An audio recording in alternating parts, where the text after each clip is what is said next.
Who's at the Table is an engaging show for the audience to hear the courageous stories of women veterans. Often, women veterans aren't asked to be in boardroom discussions, but we deserve to be at the table. Business leaders should want us there because we are innovators, creators, entrepreneurs, critical thinkers, mission-driven, and vital to their success. Hello, everyone. Thank you all for coming to the reunion show of season 1 of Who's at the Table. My name is Sharissa Jackson. I am the creator and founder of Who's at the Table. It was important for me to create a sisterhood around a table where we get to tell our stories. And these beautiful women have come back to let's recap what we talked about throughout their interviews. And it's so important to me that they're here. So without further ado, I want to say thank you to each and every one of you guys for allowing me into your lives for that hour. And I know, Portia, we were more than an hour, but for your to be in your lives for that small period of time, it was very important to me that you guys tell your stories. It was very important to me that you share your stories and that your stories were heard. I must say each and every one of your episodes was greater than 4.5 thousand views. So there were a lot of people out there that came and viewed your stories, and vets did a wonderful job of actually re-airing your stories. So your stories keep continuing to be told, to be aired out there. And I continue to suggest to you to push it out there as well to your network. You deserve to have your stories heard. And that's the main reason why I created the table. So thank you all so much for letting me into your lives. Thank you. Thank you. Thank you for having us. So the purpose of this reunion show is not so we can all get together and have a party, but it's really for us to talk about what we learned from the show, some of the things that we probably didn't even think about while others were talking about their stories. But this is an opportunity for us to recap, talk about some golden nuggets that we learned from each other's show, talk about things that we didn't get a chance to talk about because that hour goes by really, really fast. And to also bring up topics that we didn't get a chance to talk about. So let's all just have a conversation. We're all around the table today. It's not just about one person's story. It's about all of our stories collectively. So what we're going to do first is I thank you in honor of all 10 guests. I want to introduce everybody who's here as well as those who are not here and just thank them individually. So we'll start with our very first guest, and that was none other than Ms. Portia Williams down there at the bottom. Thank you, Ms. Portia. Thanks for coming to the reunion show. Thanks for having me. And what was the impact of Who's at the Table for you, dear? Well, I got a lot of women veterans reached out to me afterwards, and just telling me how I inspired them, and even some of the people here today, they was like, yeah, we watched Portia's episode, and we was like, yes, I know I have to get on there, and I'm just so excited to be able to, open up the show and be able to be vulnerable and tell my story and help others to be able to tell theirs, because that's the most important thing that we have, to be able to help the next generation. So and you started off the show strong, Portia. I was like, oh my God, why did I put Portia first? But you really did open up the show because a lot of people followed your show because they were like, what is this Who's at the Table thing, right? And so because you were so open, so vulnerable, and creating that atmosphere, I think that's what allowed the other guests to be, open to their stories and telling their stories to me. So thank you for being that very first guest. And then I had to think, who's going to follow Portia's story? And then I found the wonderful, the beautiful, the powerful Miss Erin Cobb down there at the bottom to follow Miss Portia. Hey, Erin, how are you? Hey, I'm great. I'm happy to be here and actually get a chance to talk to these ladies. I watched all their stories. I'm so impressed. Oh my God, your story. How did that impact you being on the show? It was really interesting. I've told my story, lots of times, and the strangest thing were people that I was close to that told things that they'd never heard before. So you kind of think you're telling the same thing over and over again, but you're not. And, I just hope that, women out there, gave them some strength to get away from being in bad situations and to understand that, abuse, while it may not be physical, it still exists. It still is harmful, and it can go that way. So just hope it opens some ladies' eyes or men to get them out of bad situations. Very good. And so I followed your show with Heather Penny, and she couldn't be here today. And she, of course, was the 9/11 pilot that had the potential to go and shoot down the terrorist airplane on 9/11. And then following Ms. Heather Penny was none other than the wonderful, the awesome, the recently retired Sergeant Major Robin Fortner. Hello, ma'am. How are you? Welcome to the show. How are you? Thanks, Charissa. I appreciate it. It's been great. It's glad to be here with the other ladies. Just like they were saying, you see each other on just the actual show. So to see each other now live and get to speak to them is a great opportunity. Thanks for having us. And how did this show impact your life? Same. I mean, you get so many people who reach out, or pull something from the show that you thought everyone already knew already. But the fact that they didn't know it, I'm with you, Erin. It's like, okay, we need to keep saying the stories over and over again because you never know who's listening. But I think the biggest impact is the surprise you did is with Kayla. To see that young girl flourish and use the CPR that we dedicated to her daily in what she was doing at the Naval Academy. And then she hits me up on my cell phone. I'm like, wow, okay, you talk about turning the torch over, as I retire, she's gonna make some waves. So happy to see her continue to do it, her part, but also to be a part of that journey. And thank you for helping me with that surprise. I know that was kind of impromptu. I'm like, Robin, this is what I'm thinking. You was like, yes, do it. Let's do it. For her mom to even reach out to me, it was like, oh my God, thanks for dedicating that show to Kayla. And for her to just start her Naval Academy journey, that was important for me to do that. So thank you for wanting to participate. And we got it done at the end. And it was pretty sweet. We got it in.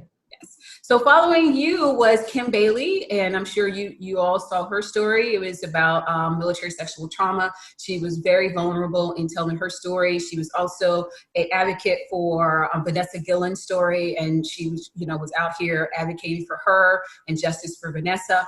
After that was Ms. Janelle Lampkin, whose daughter actually took her life back in March of this year, and our prayers go out to Janelle and her family.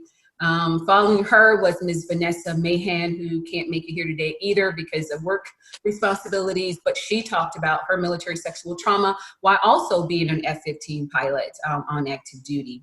Then came the wonderful, the vivacious, the beautiful Ms. Denitra Hampton in episode number 8. Hi, Denitra, how are you? Hi, it's wonderful to see you again. I said that earlier, but it really is. We go way back. I mentioned that in our interview, and it was so impactful for me because seeing everyone and hearing their stories, it was empowering to me because I'm a storyteller. Yeah. So to hear how everyone has been able to transition, number one, and then survive that transition, number two, is even more powerful. So for me as a veteran and as a storyteller, it was just all the way around, just empowering. Mm-hmm. So kudos to all of you. And I can't tell you how much I have been appreciative of Charissa for introducing this virtual meeting. So thank you all. Oh, Denitra, you're going to make me cry. I'm not going to cry yet now. I cry at the end, but thank you so much for that. I ain't going to preach today. You preached in your interview. We don't have time to be sending around the collection plate today, okay? My students said, Miss Hampton, you was preaching. I said, I know. You was preaching, and we'll get into some of that here in a minute because what happened from your show was everybody kept asking about the process. What was that process that Denitra was talking about? So that's one of the questions we'll get to for you as we recap the show. And following Miss Denitra was none other than the active duty Air Force. Beautiful spirit up there at the top, Ms. Lakedra Houston. How are you, dear? I'm doing well. How are you doing? I'm doing well. It's great seeing your beautiful face. And so how has the show impacted your life? Wow. It's like same thing as everybody's saying. You look at the show and it puts you back in that space and you're like, oh my God, I've overcame so much. And then you listen to all the other ladies and it just encourages you to keep on sharing your story. And then also people have been reaching out to me as well. So I just think it just gave me that courage to keep on pushing and keep on fighting. So it was good. It was really good. Wonderful. And you're still on active duty, and you're due to retire when? Woo! January 2022. Yeah. You got to hang in there for a few more, okay? Yes, I do. We need you out there. And last but not least was Miss Jillian Bullock. She couldn't make it here today. Of course, if you watched her show, she is in pre-production of multiple movies, one of which, 22, I will be helping her with that particular movie. And she called just a couple of minutes prior to the show, and she tripped over her cat, and so now she's in the ER. Hopefully not a broken foot or a broken ankle, but I know she would have been here had it not been for that emergency. So again, thank you all for showing up, and showing out is what's going to happen here today. So, so let's get into Portia. We'll start with you. I know you followed all of the other stories. What was one golden nugget that you took from any particular interview that you heard? Just say one golden nugget? Yes. We have a lot of women here. We'll be here all day. Look, I got pages and stuff. Wait, Okay, a couple golden nuggets. Okay, well, listen, this is what I will say. Okay. I will say that all of the ladies were so amazing, and all of the different stories were just amazing, from Robin's RBF face and being able to manage that, but, be business and fierce, but yet approachable. I picked up on that. Mm-hmm. Aaron had me crying because I can relate to being in that situation with, the domestic violence and the man who feels like nobody will ever love you the way that they did. It was so much.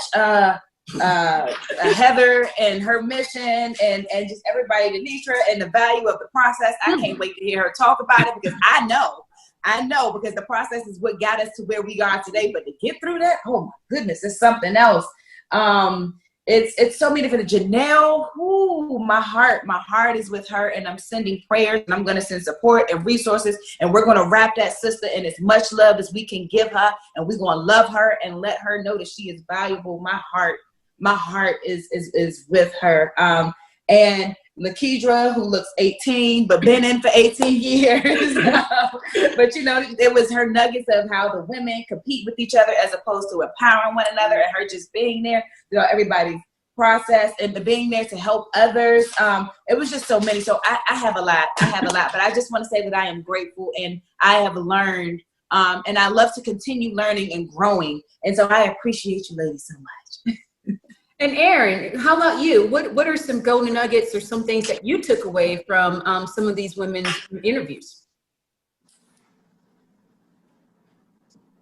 I can't hear you, Aaron.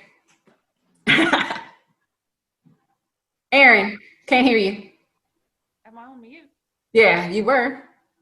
That was weird. You can hear me now? Yeah, can you turn it up a little louder? I will try. Okay. There we go. The strength that these women have, and the things they have to endure, and how much every day men impact our existence for everyone. It doesn't matter what group you're in. It doesn't matter what you look like, and how much of our military experience was shaped by that. But more than that, it's just the strength of the women here to get through everything that they've gotten through, and to succeed and to thrive and to find their process. It's just amazing. Awesome. And how have you grown since your interview? Well, it's just made me more dedicated to the cause, and more willing to get involved, and recognize that, well, I can't always physically get involved, which none of us can with the going through a little COVID thing, just to make sure that I'm there and that I can really support other women, because that's the crucial takeaway. We have to lift each other up. Yeah. And Robin, man, you came out strong. I mean, your interview was the first one we did on the Zoom platform, and you had so many points in your hour and 15-minute interview. What was some of the things that you felt was the most important thing you wanted to get across in that interview?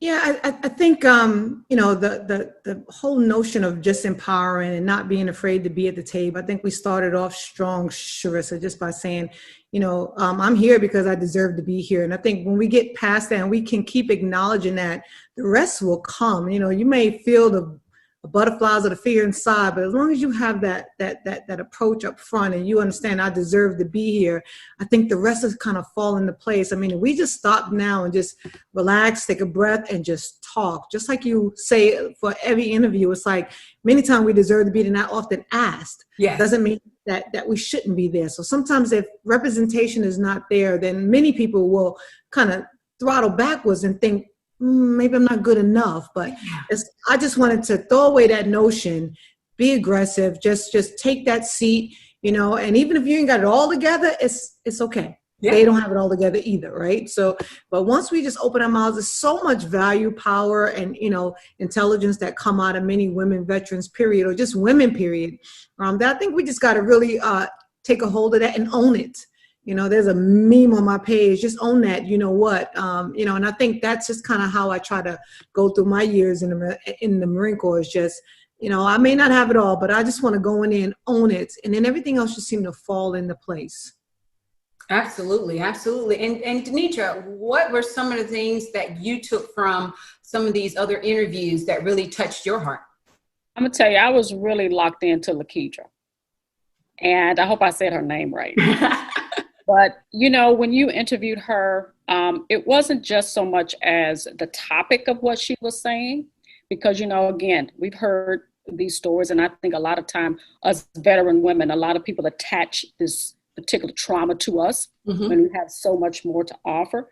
But Lakedra, when I listened to her story, you could actually see the authenticity. You could see the survivorship of that story.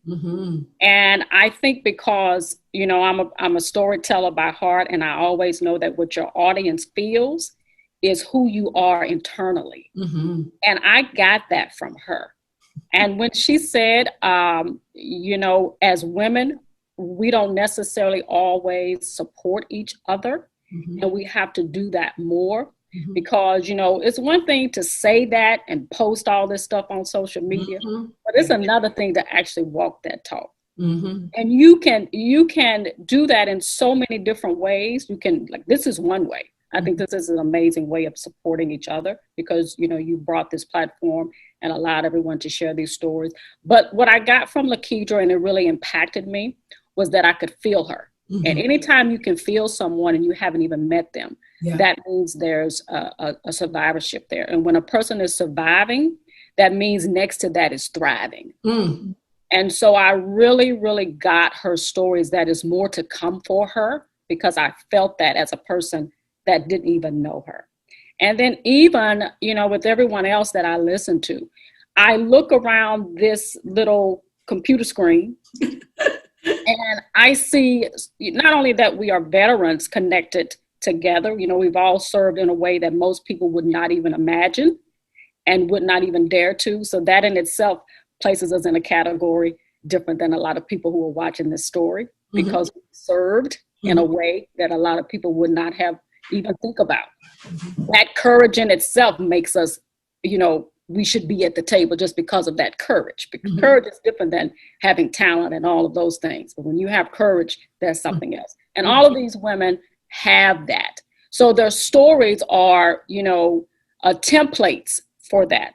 Now, my students watch this. I had them come out, you know, and take a look at a couple of things, because I always try to use all of my experiences or that process as, you know, a teaching moment.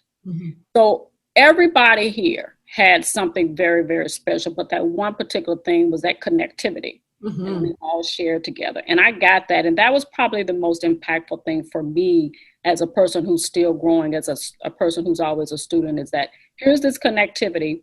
So for me, what am I going to do with that? I see 4 people here. So for me, it's about what am I going to do next to reach out to these people? Make sure that they see, you know, I know you saw me on this show, but this is who I am. This is what I think that, you know, we can offer each other. So I think that's what I most got from it all.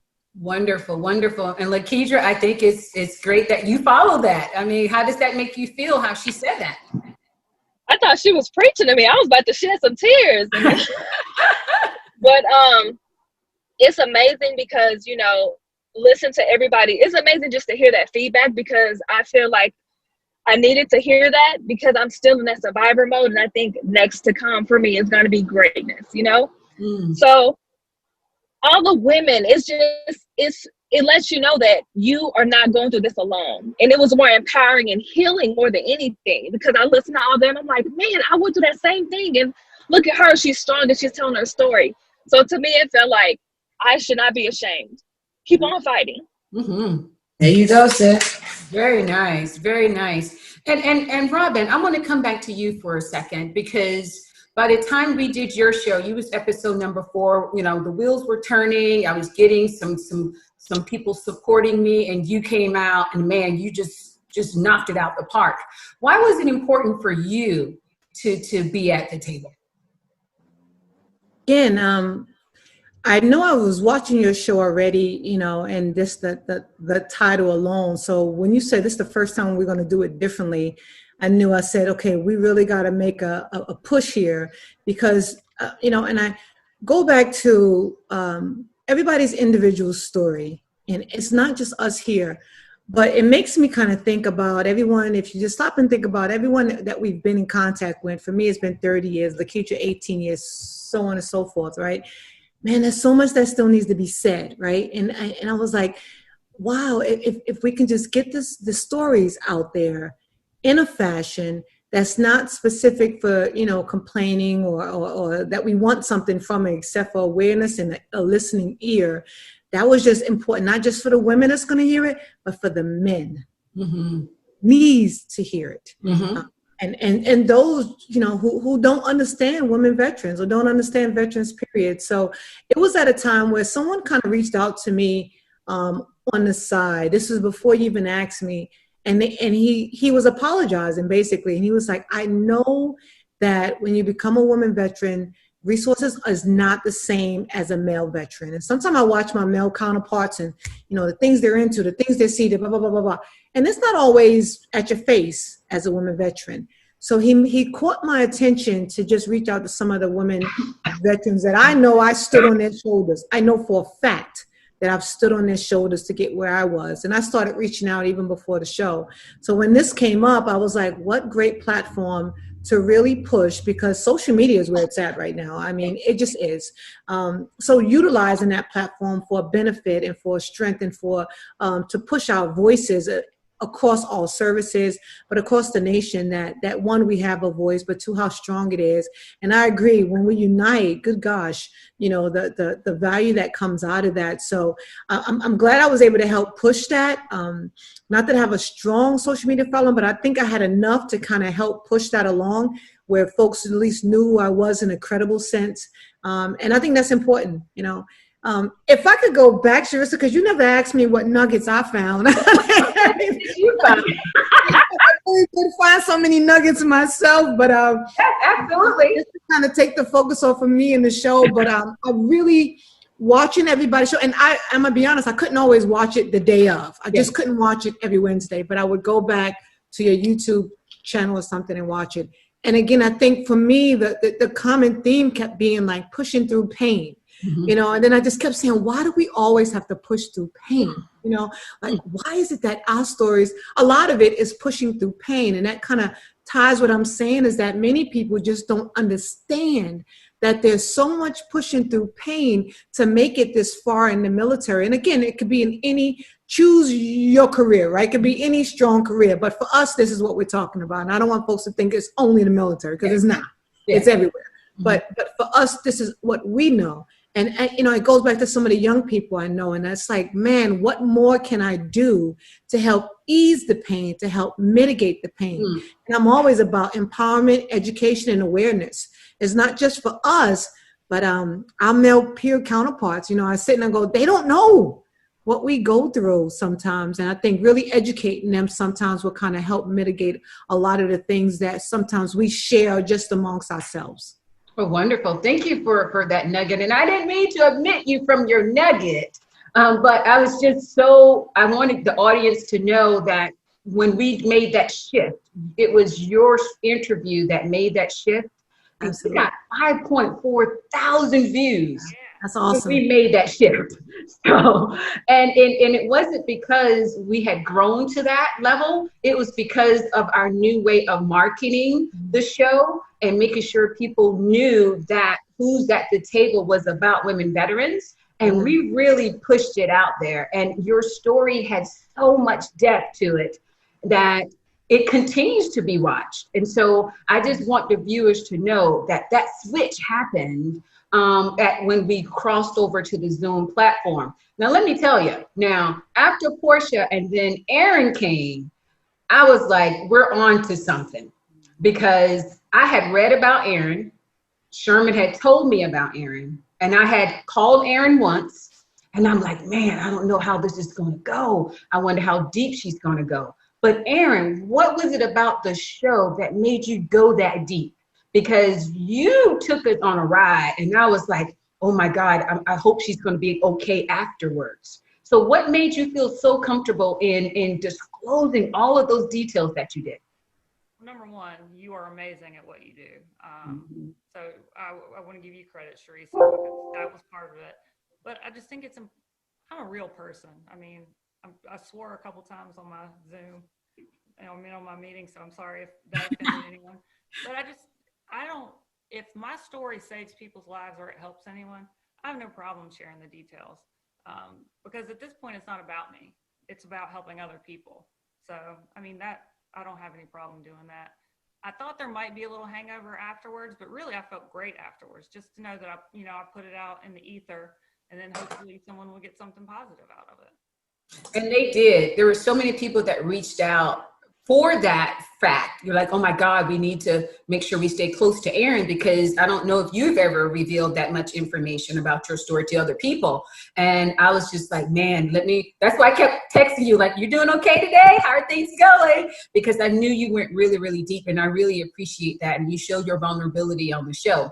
But Miss Portia, let me tell you, I know you and I are good girlfriends, but you took us on a journey with your story. Particularly when you told us, and I hope you're okay with this, when you told us about not getting the help you needed, and it took you going through all of that to finally get to the VA after family, after friends, after those people that you counted on just turned their backs on you. I mean, how was it after you told that to me? How did that make you feel?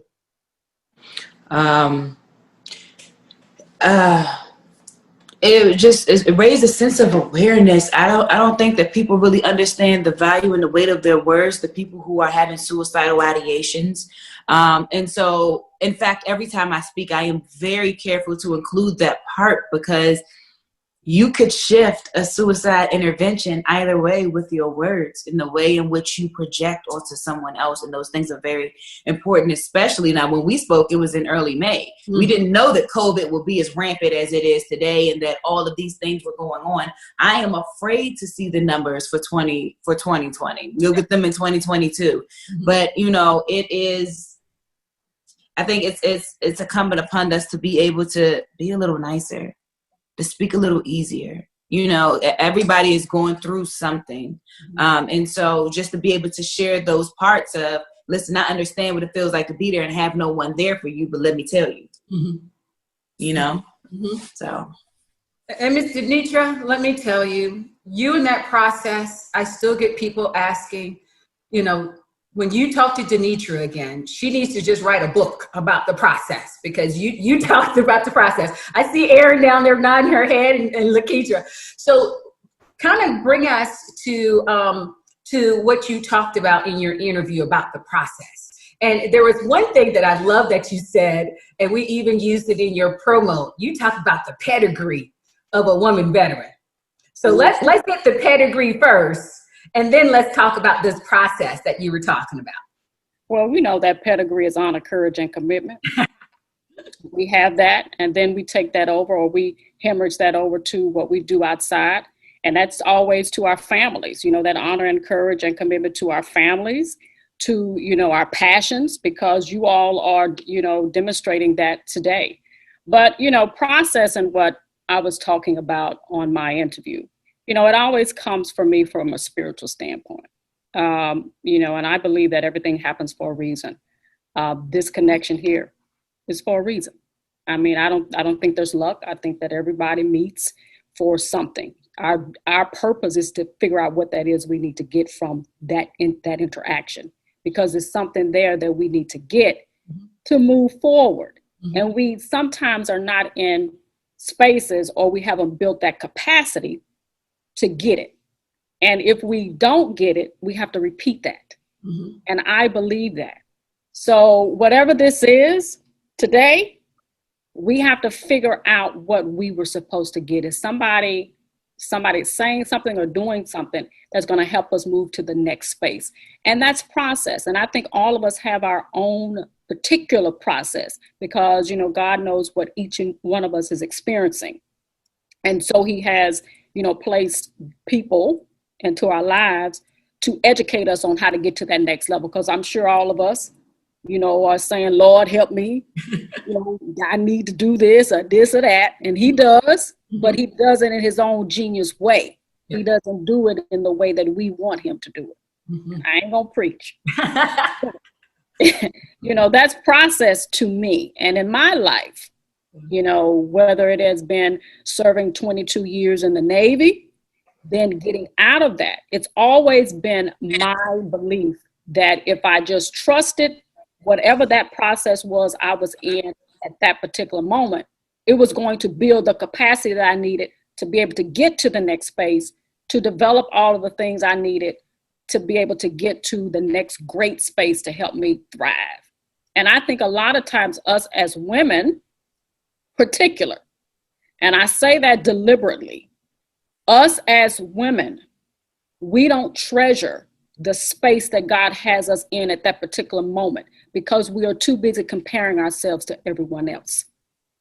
And we are too busy wanting to be something or live something that was never meant for us. Mm-hmm.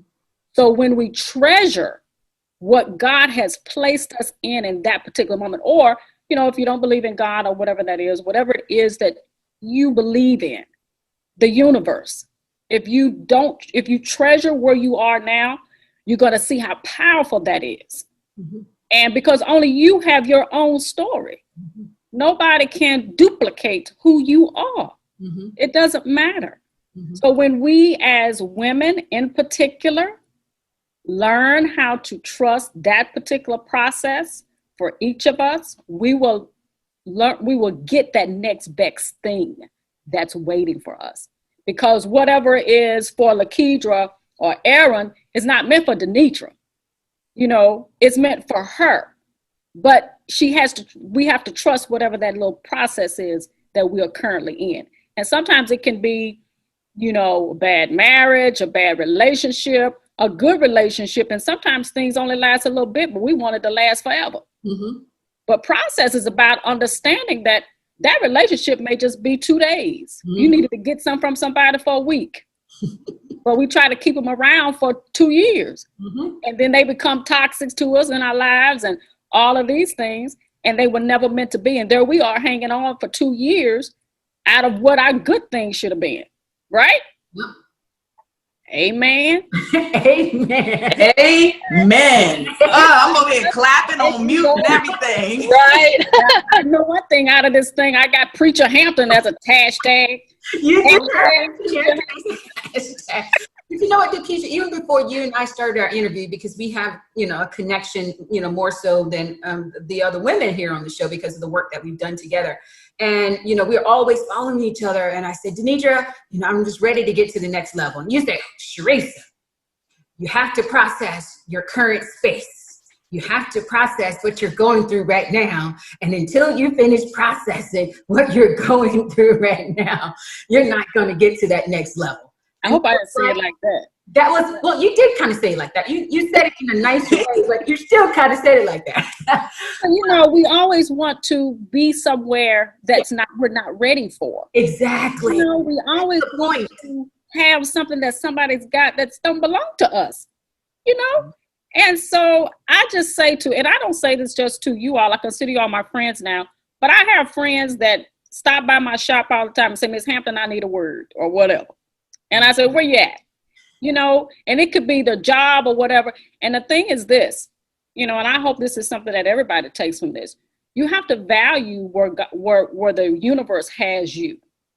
And you have to value what it is that you have to bring to the table. Mm-hmm. Mm-hmm. All of us here have something different Mm-hmm. that we are bringing to this table. And it's powerful in its own right. Mm-hmm. You know what I mean? Mm-hmm. Don't wish to be something, or you don't know what that person had to do to get there. Exactly. And you don't know what that person had to go through to get where they are. Mm-hmm. Yes. Good or bad. Just because something looks good doesn't mean it is good. Yeah.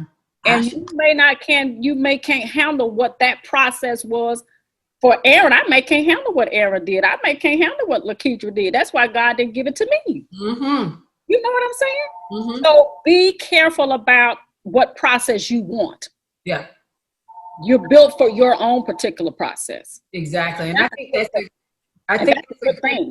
Oh yeah, it's a wonderful thing. I think it's a great segue into Robin, because Robin, you just in the process of retirement.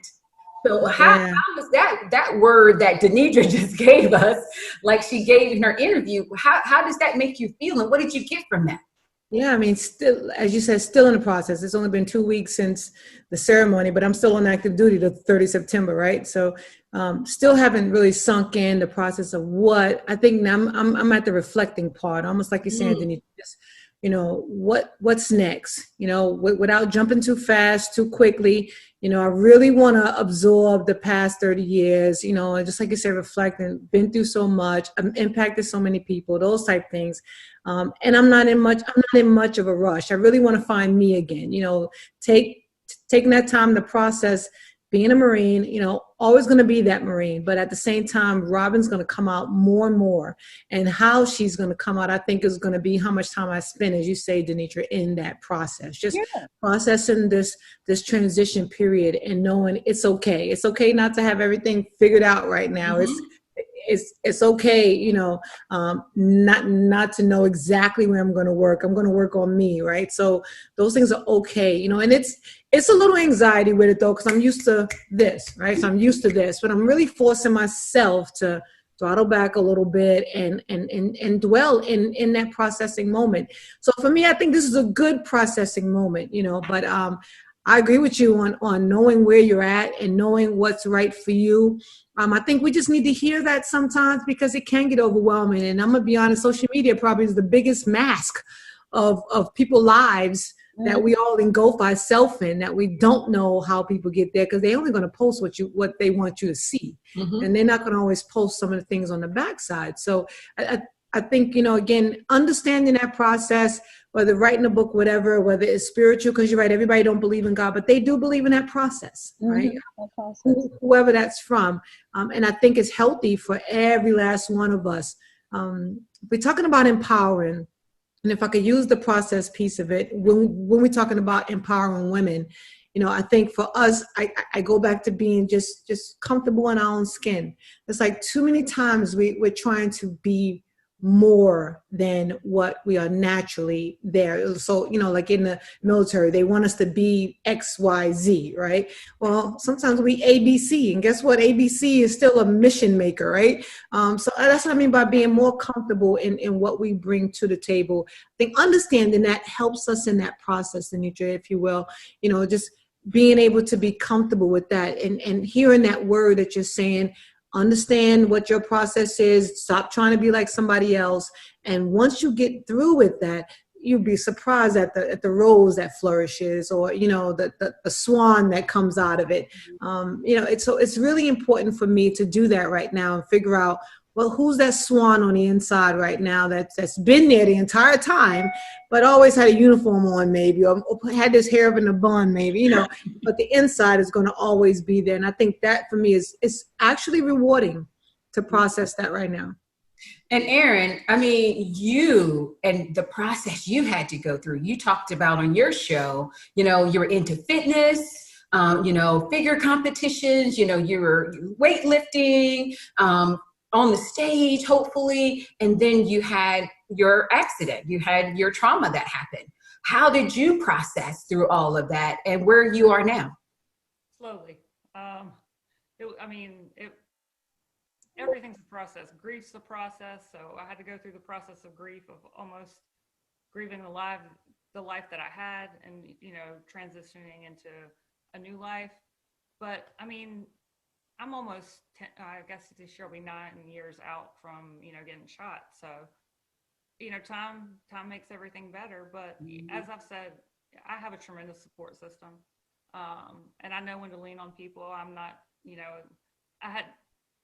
quickly lose your pride in that sort of scenario. And then I thought about how much I liked helping people before, and to accept their help with grace, and recognize that the people who are in your life are there because they want to be, and they want to help you, and you're not a burden. And as I got stronger, as I got more capable of doing things, that's through the process. I would like to say that the grieving process is completely over and every day I'm 100% on board, but you're not. And, you have those days where you need to paddle a little bit, you need to swim in it, and then you pick yourself back up and live through the next. Awesome. Ms. Lakeitra, I know you have to drop off because you're still on active duty doing your work. So before you go, I want you to talk about, your experience as being on active duty, because I know you had to hold back a little bit because you still wear that uniform, particularly when it comes to military sexual assault and things of that nature. Hopefully that didn't, do anything or impact your work that you're doing currently. But how did you feel revealing all of that, knowing that you're still on active duty, wearing that uniform, and you're going back to work with other Air Force members? How did that affect you? It affected me because a lot of people, from listening to the story, a lot of people came out as active duty. Oh, wow. And I think a lot of times we don't realize, we think we have this fear that, or this stigma that if we say anything while we're in this uniform, that, we're going to get kicked out. And that's not the stigma. Regardless if I get kicked out or not, it needs to be stopped. This needs to be dealt with. And I think that it was the strength of me coming out and saying things, and even listening to Portia and things that she went through. And I think everybody is like understanding, like, this uniform doesn't define who we are. It does not. It's we want to, hit the 20 years, we want to retire. But sometimes, when she talks about the process, Denitra, sometimes we have to trust it, not just go through it, but trust it and understand you went through this for a reason, and you're here to impact other people's lives. So that's what I'm looking for. Yes, it may look negative in some people, because I did hear comments saying, you shouldn't be talking about that. You're, putting the uniform down, or you're being disrespectful, or why didn't you step up and say anything when it happened to you, or those things. But at that moment when you're hurt and you're going through other things, you just handle them the best way you can. Mm-hmm. So I just think trusting the process and understand you did what was right for you. And I got to stay in my lane and have to understand what works for me and what worked for me. Mm-hmm. And just keep on fighting and being voice for others that are still active duty in the uniform. So I have no fear. If they kick me out today or tomorrow, it's fine. I'm going to tell my truth and make sure I help somebody else that's going through that same situation. Awesome. And I think, I was most worried about you, because I'm like, oh my God, I hope she doesn't get reprimanded, because you was very raw in your story. And again, you just never know how it's going to affect, you, because you're in uniform every single day. And I didn't want any negative impact to happen. So I'm glad to know that you didn't get that. I know you shared with me that negative text message, but it seems you overcame it. And that's what we do as women veterans, right? We may be in the quicksand for a little bit, but we're able to get out of it. And so I applaud you for moving past that negativity, and you're here and you're talking to us today. Miss Portia, I see you down there, girl. I had to leave you for the end before we start to wrap up and get messages and rapid fire. But your story continues to be, within everyone's discussion here because of, what you put out there in your interview. How had what would you say was the most important thing that you wanted to get across in your interview? I said it then and I'll say it now. It's okay not to be okay. That's my it. That is my it, because everybody suffers mental health, whether we know it or not, whether you admit it or not. Life can be incredibly tough. And we're living through times that we've never lived before. Well, I think that's every day in the future. But I mean, as far as the pandemic and things like that, none of us were alive the last time things like this occurred. So all of the changing and the moving pieces, it's incredibly stressful. It's incredible. And sometimes we're not okay. And I'm very transparent with that, because sometimes to this day, I have moments where I'm like, okay, guys, guess what? Portia's not doing too well. You know, I'm going to take a break and take a step back and focus on my mental health and really just heal myself, you know, in this time. And I think that it's important that we all make that time. Yes, we're mothers. Yes, we're soldiers, or, you know, sailors, or, you know, Marines, or whatever it is that we are. And we're women, but first we are individuals, and just being able to take care of ourselves so that we can get back to being all of those things is just so important. Absolutely. Thank you so much. So we're going to go into rapid fire, and I think it's great that we start at the very top with Ms. Robin Fortner up there, and let her be the guinea pig to start off rapid fire. And then after rapid fire, we'll do closing messages by everyone. So while you're waiting, you can be thinking of your closing message as well, because you never know what this rapid fire is going to be. I know. All righty, Ms. Robin, here we go. Being one of 6 sergeant major females in the Marine Corps meant. Okay, so being one of 6 African-American sergeant majors in the Marine Corps meant uniqueness. It meant responsibility, I believe, more than anything else, is the responsibility piece. You know, I told people about 10 years ago, I didn't stay past 20 years for me. I just didn't. I could have easily got out. I stayed past 20 years, absolutely, for everyone else to come behind me. So being one of 6, you know, it's an honor, but it's also unfortunate at the same time, you know, because you want to continue to break down those barriers and take my chisel, continue to break that down. So it's been a huge burden, a large responsibility that I gladly wore. Don't get me wrong, gladly will wear it again. But I think at the same time, it's been satisfying knowing that I was able to make it this far and represent for everybody who comes behind me. Being a mentor outside of the uniform is gratifying. It's everything. It's my purpose. It's absolutely my purpose. It's what I know that I am put here for. You know, when you talk about the process or talk about what God put me here for, I know for a fact that's it. It's not just leading, it's also mentoring. You know, there's so much that I didn't know growing up, or there's so much that I didn't know as I proceeded in my career. So I'm all about each one, teach one. They know that's my mantra. Each one, teach one. Whatever I know, I'm sharing. Whatever I know, I'm always saying, whenever you leave, look down. And if you don't have 5, 6, 7 hands grabbing onto you, pulling up, get another one. So each one, teach one is for me. Being a mentor is gratifying. It is my purpose in life. awesome. All right, Ms. Denitra, you're up. Telling stories gives you the opportunity to share another person's story. I think in the work that I do, I have learned that when you share a story, you also learn from that story. And I'm always a student. So storytelling is impactful because it encourages people to also tell their stories. And when you continue to build a chain like that, it heals people. So telling stories is healing, but it also is impactful.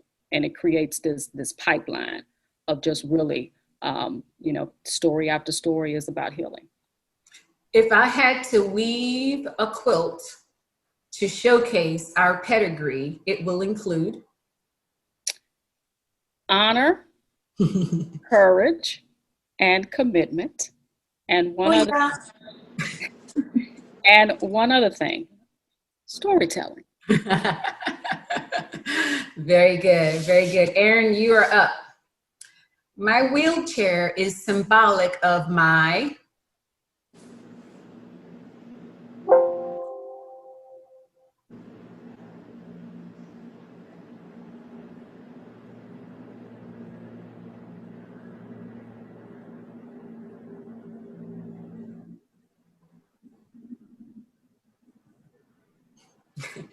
Okay, I'll go to somebody else while you work on that.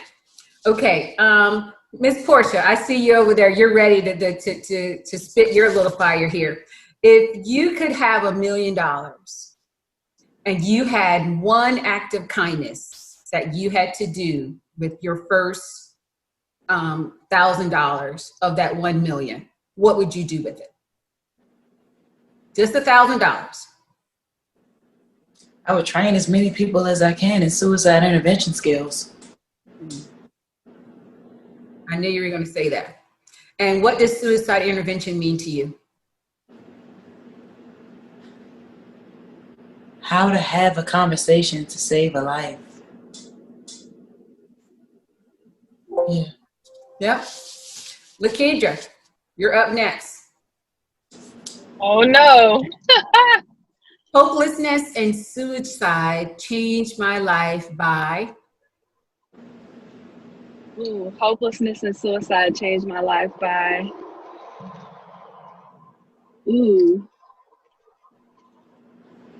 Giving me the faith to keep moving. Yeah, I think that it pushed me to do that, keep me moving, knowing that I can help other people. Yeah. Okay. My drive to be a better mother comes from. Woo! Why didn't I get the other questions?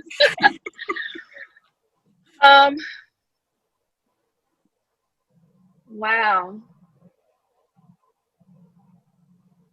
I guess from my faith. It comes from me knowing that I've overcame so much and I can give it to my children now. Yeah. See, yeah. You did good. You did good. You always get.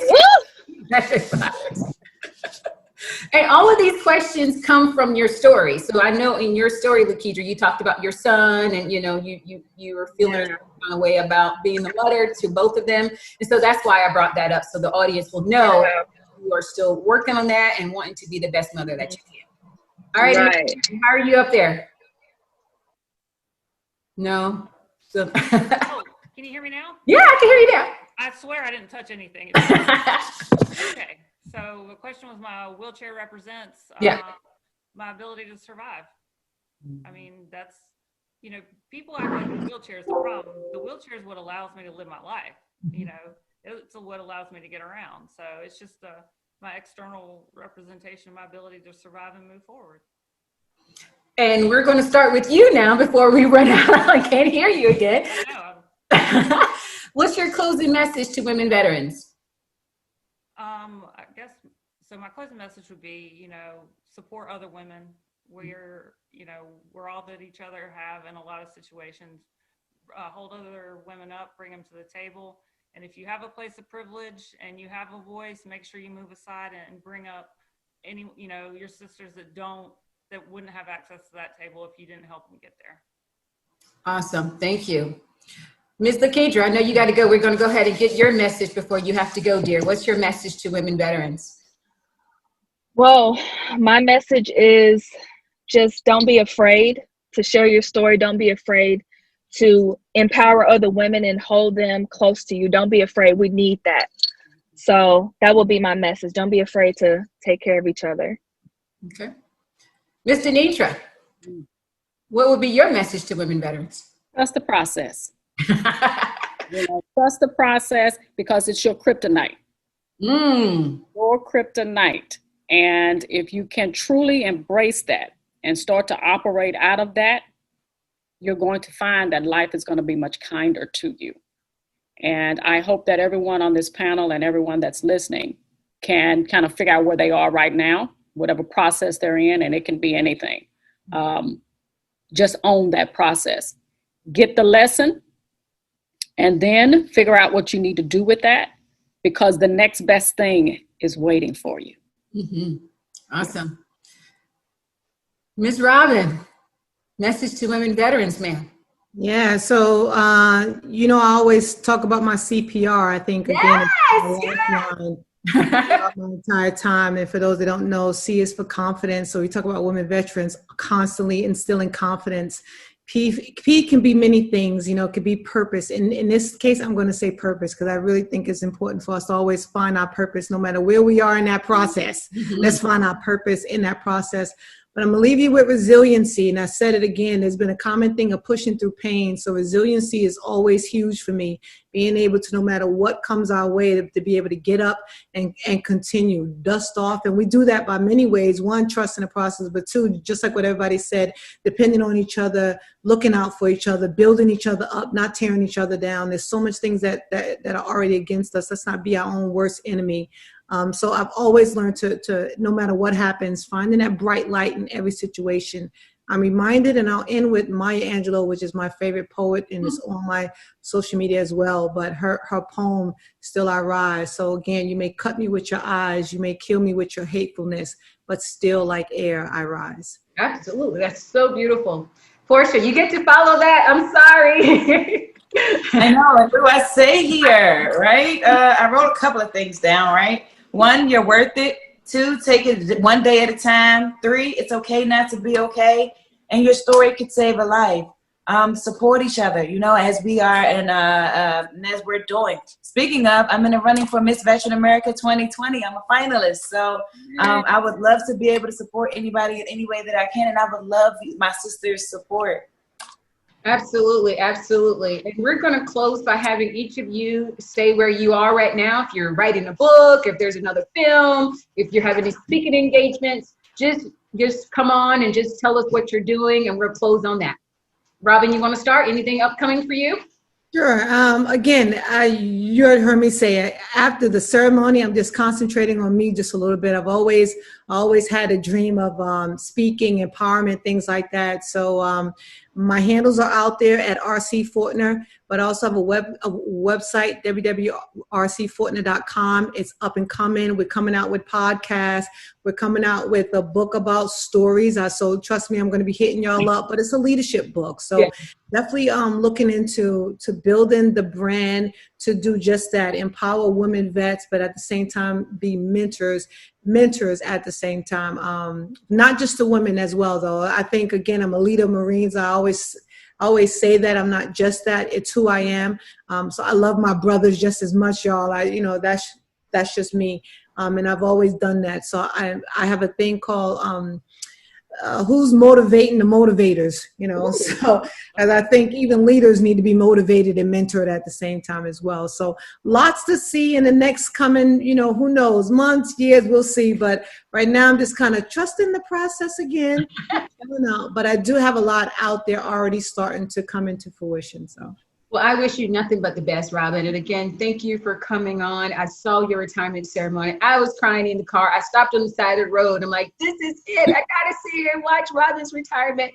And I applaud you for 30 years. And thanks for representing us. And I know you're going to do great things out here. If you ever need us, you need me, and vets, whatever, I'll always be here for you. And I'm just so proud of you and what you've done. You make me feel like I'm the proud woman veteran that I am, seeing and hearing the accomplishment that you did at your retirement ceremony. I was like, I knew her a little bit, but now I know her a lot. Yeah. And it really made me hold my head up higher, and you made me stand taller.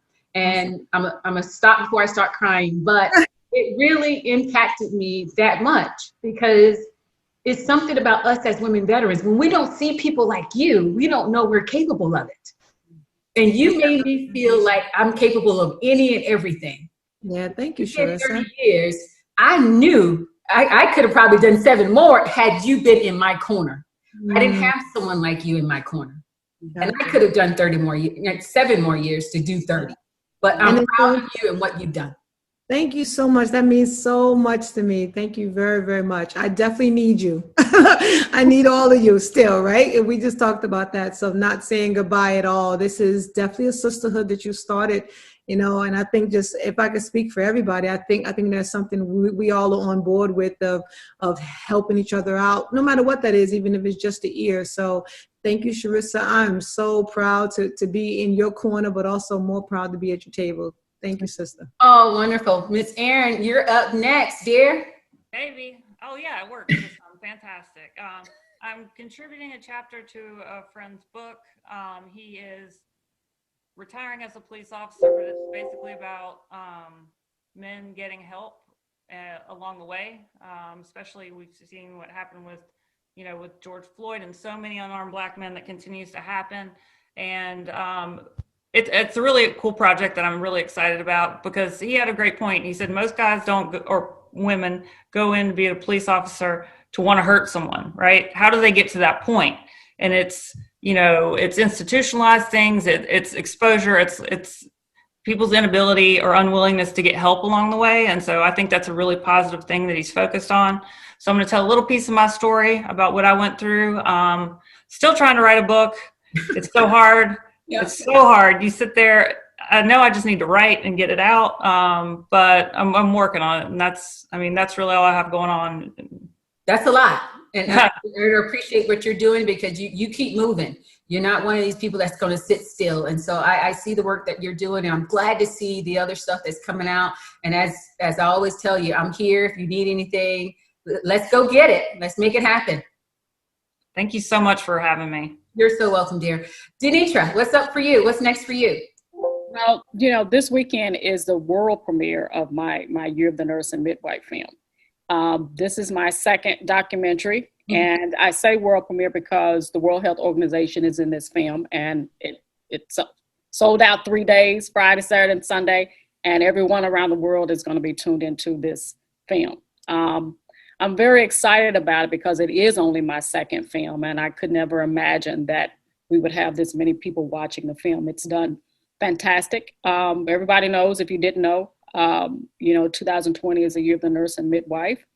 And so Denitra Hampton did this film that gives honor to, Florence Nightingale, but we also made it a cultural phenomenon because we brought in Hampton University, Chi Eta Phi, one of the oldest African-American nursing sororities.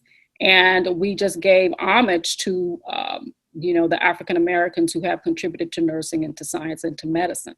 So that makes this narrative a little different about the Year of the Nurse and Midwife.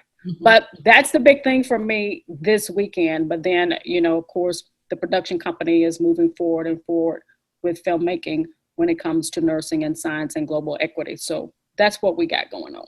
Awesome. And I'm sure more things in the future are gonna come to you, because you just exude so much positivity, and I believe that the universe is gonna bring so many great things to you. And we're gonna stay connected. Yeah, I'm gonna come get all y'all and put y'all in my documentary, because we have Dr. Lenore Langley's. She is the first African American to receive a Purple Heart. Yeah. And she's in this documentary. So, if you get a chance to see it, you want to check out her story. She's powerful, and I tell you, it was an honor to see her.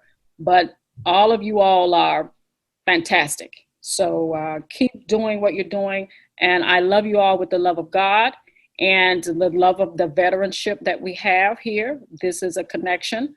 I truly believe that you all have something so very special, and I'm so very honored to meet all of you. I'm so glad that God has crossed our paths, and trust me, I do not take that lightly.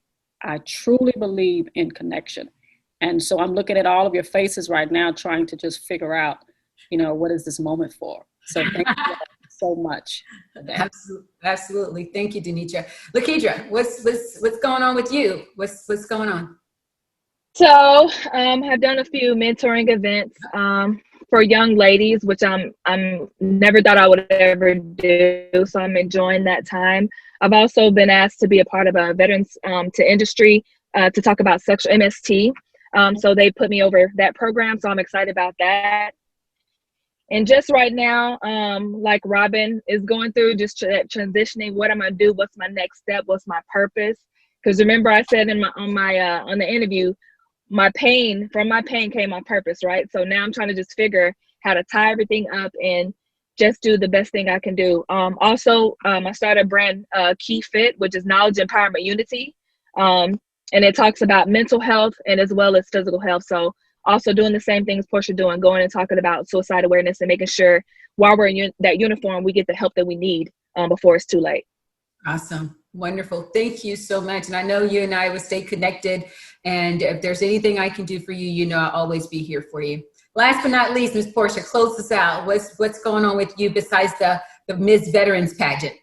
Oh yes, absolutely. Look, I was just saying, I made it to the finals, right? Out of a lot of women, they selected 25. 25 to make it to the final. So we just wrapped up filming for the finale. We're raising money. All proceeds and things like that are raised or go towards housing homeless women, veteran, and their children. A lot of time when women veteran fall homeless, they will get the help for the women veteran, but they don't really have help for their children. So Final Salute does that. So I've been advocating for that. Between that, it's almost Suicide Prevention Month. So everybody know I'm about to go hard every day, you know, and just putting it out there and normalizing having ideations and normalizing therapy and normalizing seeking mental health help, especially, you know, in our communities that lack those type of resources and or knowledge. And you know, just focusing on those two. That's my thing right now. So, you know, yeah. I know. Who's sponsoring the pageant? Who's the sponsor? So Final Salute is the parent organization. Mm-hmm. Yep. Miss Jazz Booth. And we're having different sponsors. People are bringing the contestants. We're bringing on different sponsors to be able to sponsor the pageant. But it's going to be 100% virtual this year because of the COVID. So it has been an experience for sure, trying to get videographers and everything and do everything virtually as opposed to being in person. But it's amazing. It is absolutely amazing. And the work that's being done is amazing. Like, I just love to see that support for us, because there's so much support for the men because they make up so much of the military. But, you know, we've kind of been the forgotten about population of women veterans. So just being able to be there. Finding out about it and supporting it and then watching it. So that's why I was asking, you know, who is, you know, funding or, you know, who's doing the pageant. So thank you.